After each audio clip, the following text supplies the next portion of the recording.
Hello students, welcome to my channel home science exam master. अपने 2000 प्रश्नों की श्रृंखला में आगे बढ़ते हुए हम लोग अपने प्रश्न की तरफ जाएंगे। उससे पहले मैं आपको रिमाइंड करा दूं कि प्लीज़ चैनल पर जाकर वीडियोस को ज़रूर चेक कर लें। नोटिफिकेशन नहीं जा पा रहा है आपका, तो इसलिए मैं आपसे ये कहती हूँ कि एक बार नोटिफिकेशन बेल को ऑन ऑफ फिर से कर लें आप, तो नोटिफिकेशन जाने लगेगा। तो ये जो 2000 प्रश्नों की श्रृंखला है, ये काफ़ी महत्वपूर्ण है।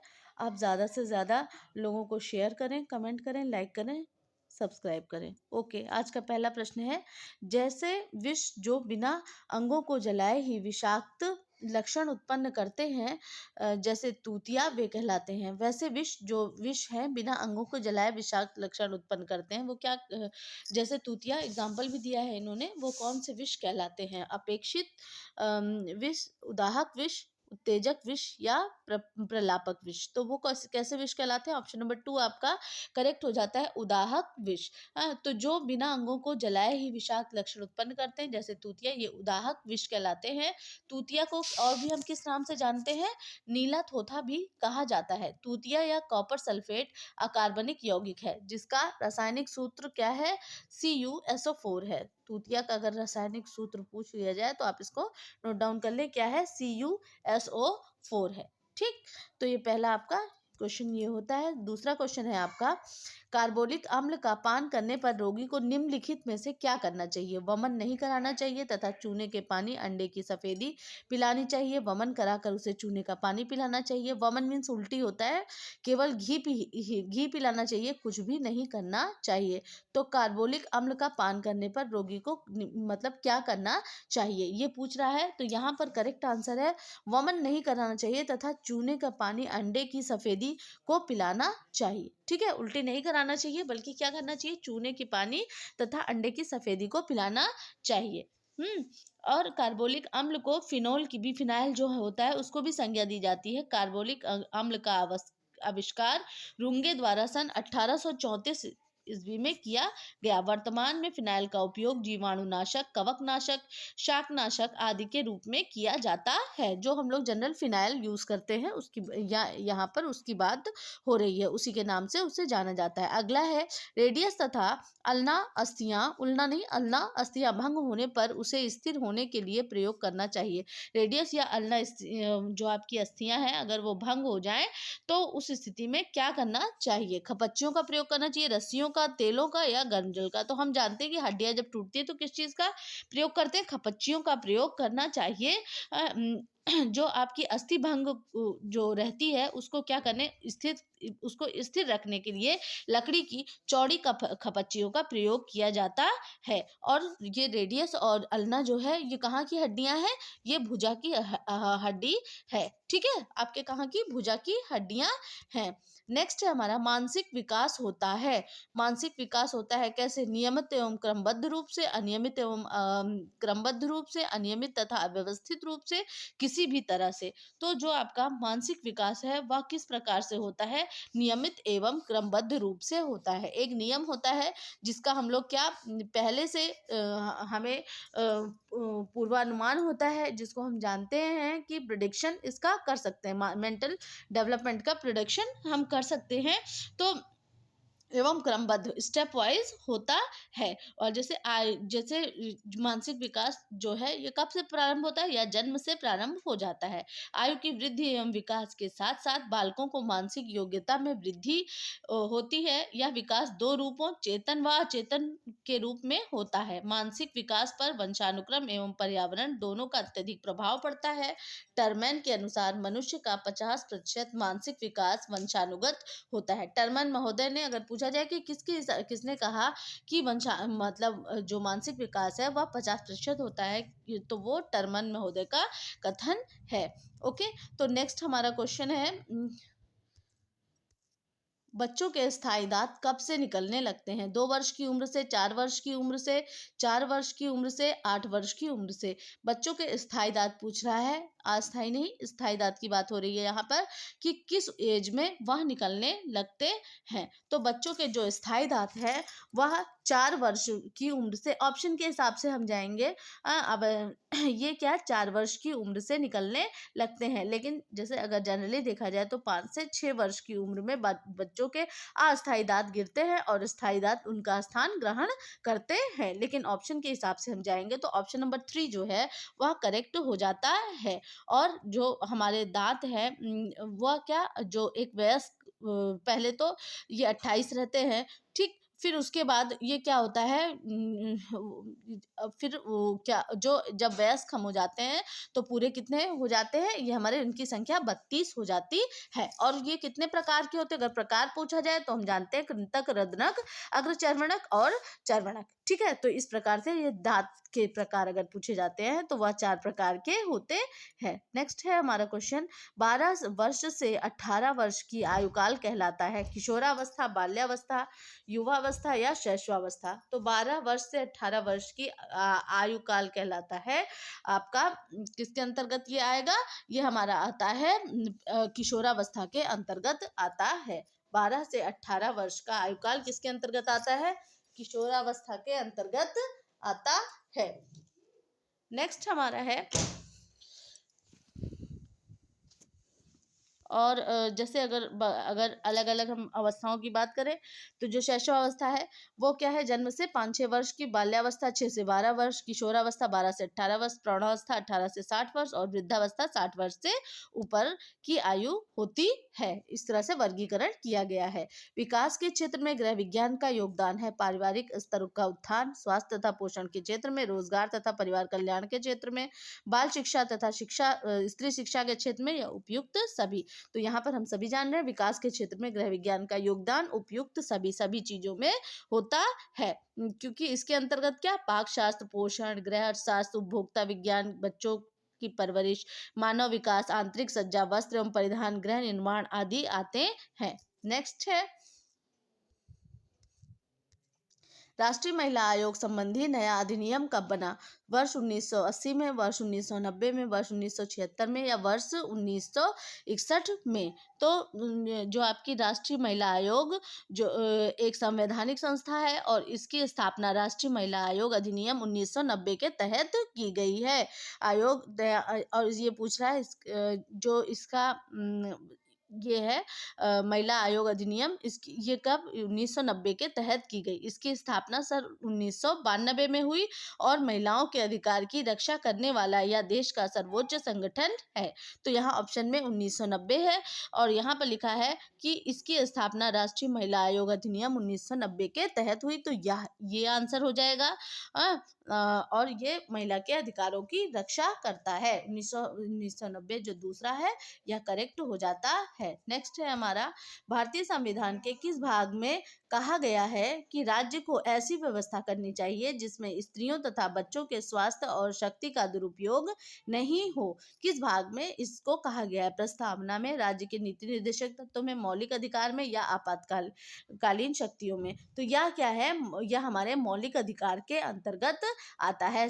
तो भारतीय संविधान के भाग 4 अनुच्छेद 36 से लेकर 51 तक में राज्य के नीति निर्देशक तत्वों का उल्लेख किया गया है। अनुच्छेद 39 में कहा गया कि राज्य को ऐसी व्यवस्था करनी चाहिए। अब ध्यान देंगे कौन सा अनुच्छेद, अनुच्छेद 39 में कहा गया कि राज्य को ऐसी व्यवस्था करनी चाहिए जिसमें स्त्रियों तथा बच्चों के स्वास्थ्य एवं शक्ति का दुरुपयोग न किया जाए। ठीक है, तो यहाँ पर यह हमारा आंसर करेक्ट हो जाता है आपका ऑप्शन नंबर 2, राज्य के नीति निर्देशक तत्व। नेक्स्ट क्वेश्चन है हमारा, इसमें बात कर रहा है पर्दा हमेशा लगाना चाहिए मोटा तथा पूरे दरवाजे एवं खिड़कियों पर, पतला एवं आधे दरवाजे एवं खिड़कियों पर, पतला तथा आधे दरवाजे एवं खिड़कियों पर, पतला एवं पूरे दरवाजे एवं खिड़कियों पर, किसी भी तरह से। तो पर्दा हमेशा मोटे कपड़े का लगा होना चाहिए और पूरे दरवाजे एवं खिड़कियों पर होना चाहिए। तो ऑप्शन नंबर ए जो है वह करेक्ट हो जाता है। आपका पर्दा लगाने के लिए सर्वप्रथम दरवाजे या खिड़कियों पर पर्दा लगाने से पूर्व एक रॉड लगाना आवश्यक है और इस रॉड में लोहे की या प्लास्टिक के छल्ले लगे होने चाहिए जिसमें पर्दा लगाया जाए और इसके लिए यह आवश्यक है कि पर्दे की लंबाई सामान्य व दरवाजे व खिड़कियों के अनुरूप होनी चाहिए न, और इस तरह से उसकी लंबाई हो कि ज़मीन से लथड़ना भी नहीं चाहिए या ज़मीन से बहुत ऊपर भी नहीं होना चाहिए। नेक्स्ट है हमारा समय व्यवस्थापन की योजना के सफल होने से संतोषजनक पारिवारिक लक्ष्य की प्राप्ति होती है। परिवार के सदस्य मानसिक रूप से संतुष्ट होते हैं। संतोषजनक पारिवारिक लक्ष्य एवं मानसिक संतुष्टि दोनों होती है, उपरोक्त में से कोई नहीं। तो समय व्यवस्थापन की योजना के सफल होने से क्या होता है? यह होता है कि संतोषजनक पारिवारिक लक्ष्य एवं मानसिक संतुष्टि दोनों होते हैं। संतोषजनक पारिवारिक लक्ष्य होता है एवं मानसिक संतुष्टि यह दोनों होती है, यह दोनों ही प्राप्त होती है। समय व्यवस्थापन अलग अलग गतिविधियों पर खर्च किए जाने वाले समय की मात्रा का निर्णय करने और नियंत्रित करने की कला है। देखिए एक परिभाषा है, समय व्यवस्थापन अलग अलग गतिविधियों पर खर्च किए जाने वाले समय की मात्रा का निर्णय करने और नियंत्रित करने की कला है। नेक्स्ट है हमारा किसी उपकरण में तैयार खाद्य पदार्थों में वायुमंडल के तापक्रम पर खराब होने से बचाया जा सकता है। रेफ्रिजरेटर में, कुकर्स में, स्टोव में या इनमें से कोई नहीं। तो यह जो हमारा बहुत ही कॉमन हमारा क्या है इक्विपमेंट है, क्या है? रेफ्रिजरेटर। रेफ्रिजरेटर में तैयार खाद्य पदार्थों को वायुमंडल के ताप से कम ताप पर खराब होने से बचाया जा सकता है। इसके लिए रेफ्रिजरेटर में 35 डिग्री से 40 डिग्री फ़ारेनहाइट ताप पर खाद्य पदार्थ को रखा जाता है। इसके अलावा निर्जलीकरण के द्वारा भी कुछ खाद्य पदार्थों को सुरक्षित रखा जाता है। आप ये इसको याद रखें कि रेफ्रिजरेटर पर खाने को ताज़ा बनाए रखने के लिए या बचाए रखने के लिए कितने डिग्री तापक्रम होना चाहिए? तो 35 से 40 डिग्री फ़ारेनहाइट तापक्रम होना चाहिए। ये चीज़ें जो हमें बहुत ही कॉमन लगती हैं, लेकिन एग्ज़ाम में जब हमारे 4 ऑप्शन आते हैं तो उस समय क्या होती है, कन्फ्यूज़न की स्थिति होती है और हमें याद आता है इन चीज़ों को हमने ध्यान से पढ़ना चाहिए था। अपने परिवार, समाज तथा राष्ट्र हित हेतु अपनी क्षमताओं संपूर्ण उपयोग कर मानव जाति का कल्याण कर सकता है।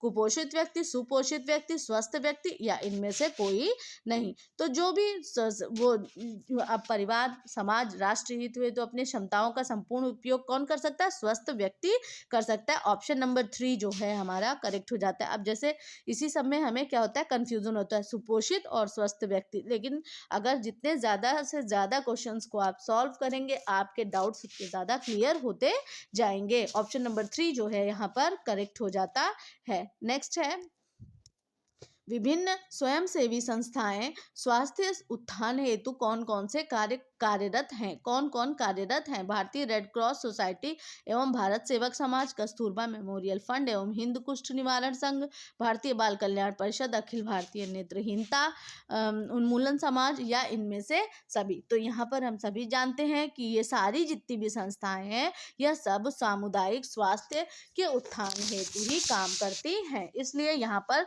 जो आपका ऑप्शन नंबर 4 है इनमें से सभी वह करेक्ट, उपरोक्त में से सभी वह करेक्ट हो जाता है।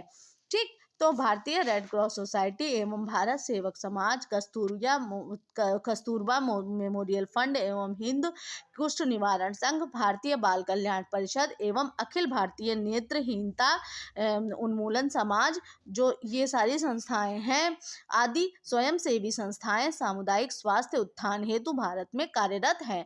भारत में स्वयंसेवी संस्थाएं गांवों व शहरों में सामाजिक सेवा, सामाजिक न्याय, सामाजिक विकास और अधिकारों के लिए प्रतिबद्ध है। ठीक, तो यहाँ पर ये इसका करेक्ट आंसर हो जाता है। नेक्स्ट है हमारा सिरके में होता है, सिरके में कौन सा एसिड होता है? Citric acid, lactic acid, acetic acid और क्या है? Hydrochloric acid. तो सिरके में कौन सा एसिड होता है? हम सभी जानते हैं कौन सा एसिड? एसिटिक एसिड होता है। सिरके में कौन सा एसिड? एसिटिक एसिड होता है। और सिट्रिक एसिड की बात करें तो विटामिन सी, लैक्टिक एसिड की बात करें तो हम मिल्क की बात करते हैं और फिर उसके बाद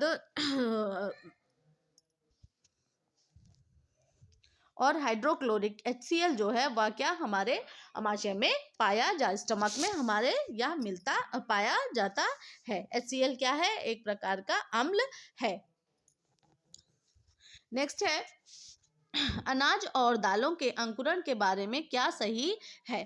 तो अनाज और दालों का जो अंकुरण होता है उसके बारे में क्या सही है? विटामिन सी की मात्रा ज़्यादा होना, विटामिन बी की मात्रा ज़्यादा होना, पोषण विरोधक अंश का ज़्यादा होना या पकाने में कम समय लगना। तो अनाज व दालों के अंकुरण के बारे में इसमें कौन सी सही बात है? विटामिन सी की मात्रा का ज़्यादा होना। इसमें क्या हो जाता है, जब हम उसको रखते हैं अंकुरित होने के लिए, तो उसमें विटामिन सी की मात्रा बढ़ जाती है तथा पाचनशीलता उसकी बढ़ जाती है। ग्रेन साबुत अनाज में हम इसका प्रयोग करते हैं विटामिन सी। ठीक है, जैसे कि हमारा चना है, मूंग की दाल है, इसको क्या अंकुरित करके खाते हैं। गेहूं में सबसे कम मात्रा में पाया जाने वाला अमीनो एसिड कौन सा है? मिथियोनिन, ट्रिप्टोफैन और क्या है आपका लाइसिन है और ल्यूसिन है। तो जो ये है आपका कि गेहूं में सबसे कम मात्रा में पाया जाने वाला अमीनो एसिड कौन सा है? तो वह कौन सा है? लाइसिन है। गेहूं में सबसे कम मात्रा में पाए जाने वाला अमीनो एसिड कौन सा है? लाइसिन है। ऑप्शन नंबर 3 जो है वह करेक्ट हो जाता है। अमीनो एसिड क्या है? यह प्रोटीन की यूनिट है। नेक्स्ट है अनाज की पिसाई से चमकाने से और परिष्करण करने से मुख्यतः विटामिन विटामिन नष्ट होती है, वह कौन सी है? Vitamin A, vitamin B, vitamin C या विटामिन डी? तो अनाज की पिसाई से चमकाने से और परिष्करण करने से कौन सी विटामिन का ह्रास होता है? तो विटामिन बी का ह्रास होता है, क्योंकि ऊपर छिलके के ऊपर ये रहती है, इसी से क्या होता है, इसका ह्रास हो जाता है। अल्फा टॉक्सिन पाए जाते हैं मूंगफली में, सेब में, दूध में या पनीर में। तो जो अल्फा टॉक्सिन है वह किस में पाए जाते हैं? मूंगफली में पाए जाते हैं। ऑप्शन नंबर ए आपका करेक्ट हो जाता है। आमतौर पर सामान्य वायुमंडलीय स्थितियों में से मांस, मछली, दूध उत्पादों का भंडारण कितना रखा जा सकता है? तो जो ये मछली दूध का जो दूध उत्पादन का भंडारण कितना रखा जा सकता है सामान्य वायुमंडलीय ताप पर? ठीक है, तो यहाँ पर इसका करेक्ट क्या हो जाता है, क्योंकि ये सारी चीज़ें क्या होती हैं, बहुत ही डेलिकेटेड होती हैं, बहुत जल्दी ख़राब हो जाती हैं। तो इसका ऑप्शन रह गया है, मैं आपको इसको बता देती हूँ, इसका आंसर सीधे आपको बता देती हूँ कि आमतौर पर सामान्य वायुमंडलीय दाब पर मांस, मछली, अंडा, जो ये तीनों चीज़ें हैं, ये क्या हैं, बहुत जल्दी ख़राब होने वाली हैं। तो इन्हें कितने सामान्य दाब पर कितना रख सकते हैं? ज़्यादा से ज़्यादा 1 से 2 दिन रख सकते हैं। आंसर इसका यही होगा, 1 से 2 दिन इसको रख सकते हैं। नेक्स्ट है मानव दूध में बाइफाइड्स कारक क्या करते हैं? ई कोलाई के विकास को रोकते हैं, लैक्टोबैसिली के विकास को रोकते हैं, ई कोलाई और लैक्टोबैसिली दोनों के विकास को रोकते हैं, ई कोली और लैक्टोबैसिली दोनों के विकास को प्रोत्साहित करते हैं। तो जो बाइफाइड्स हैं, फैक्टर है मानव दूध में, ह्यूमन मिल्क है जो उसमें ये जो फैक्टर है वह क्या करता है? तो वह जो है आपके ई कोली तथा लैक्टोबैसिली दोनों के विकास को रोकता है। ठीक है, तो ऑप्शन नंबर 3 जो है यह हमारा करेक्ट हो जाता है। नेक्स्ट है को गरीब आदमी का दूध कहा जाता है? रागी, गेहूं, ज्वार, बाजरा। गरीब आदमी का दूध किसे कहा जाता है? रागी को कहा जाता है, क्योंकि इसमें कैल्शियम की भरपूर मात्रा होती है, इसीलिए इसको गरीब आदमी का दूध कहा जाता है। दूध का खमीरी उत्पाद क्या है? घी है, पनीर है, बटर है या खोआ है? तो दूध का खमीरी उत्पाद जो है वह क्या है? वह है आपका पनीर है। ठीक है, पनीर है। अगला है जब दूध में यह डाला जाता है तो कैल्शियम से समृद्ध क्या प्राप्त होता है? पनीर प्राप्त होता है। दूध में क्या चीज़ डाली जाती है? तो कैल्शियम से समृद्ध पनीर प्राप्त होता है। Acetic acid, citric acid, rennin या लाइपेस? तो यहाँ पर इसका करेक्ट आंसर होता है, जब दूध में सिट्रिक एसिड डाला जाता है तो कैल्शियम से समृद्ध पनीर प्राप्त होता है। ऑप्शन नंबर 2 आपका करेक्ट हो जाता है। एर्गोनॉमिक्स जो है मजदूर कार्यक्षमता शास्त्र शब्द के ग्रीक शब्द एर्गन तथा नॉमस से बनाया गया है, जिसका मतलब है नैसर्गिक नियम के साथ काम करना, खड़े रहते काम करना, काम के साथ खड़े रहना या इनमें से कोई नहीं। तो जो एर्गोनॉमिक्स जो एर्गन और नॉमस से बनाया गया है, यह शब्द मजदूर कार्यक्षमता शास्त्र, जिसका मतलब क्या है, नैसर्गिक नियम के साथ काम करना। यही आपका क्या हो जाता है, करेक्ट आंसर हो जाता है। ऑप्शन नंबर 1 यहाँ पर करेक्ट हो जाता है। और अगर पढ़ाया हुआ आपको पसंद आता है तो प्लीज़ कमेंट करें, लाइक करें, शेयर करें और मेरा चैनल ज़रूर सब्सक्राइब करें। Okay, bye.